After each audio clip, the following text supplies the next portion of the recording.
वज़ीर-ए-आज़म मोहम्मद शहबाज शरीफ ने कहा है कि हम मुआशी की तामीर और मुल्की मुआशी तरक्की को आगे बढ़ाने में पाकिस्तानी ख़वातीन के अहम किरदार और शराकत को ख़राज तहसीन पेश करते हैं।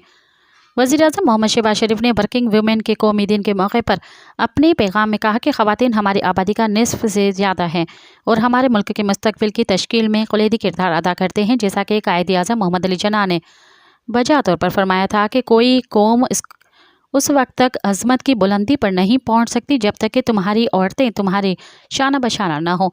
वज़ीर-ए-आज़म मोहम्मद शहबाज शरीफ ने कहा कि वर्किंग वुमेन के कौमी दिन पर इस अज़म का अहदा करते हैं कि पाकिस्तान में ख़वातीन को मुल्क की तरक्की में बेहतरीन कारकर्दगी और किरदार अदा करने के मसावी मौक़े फ़राहम किए जाएंगे। ख़वातीन तालीम और सेहत की देखभाल से लेकर कारोबार और अवामी खिदमत तक मुख्तलिफ शोबों में कायदाना ओहदों पर नुमायाँ खिदमत सर अंजाम दे रही हैं। ख़वातीन की खिदमत पेशेवराना मैदान के उनके अलावा ख़ानदानों की परवरिश और आने वाली नस्लों को परवान चढ़ाने के हवाले से भी नागुज़ीर हैं। मज़ीद ख़बरन ऐं तफ़सीलात लाइ विज़िट कयो असांजी वेबसाइट www.awamiNewsHD.com ऐं ॾिसंदा रहो अवामी न्यूज़ HD।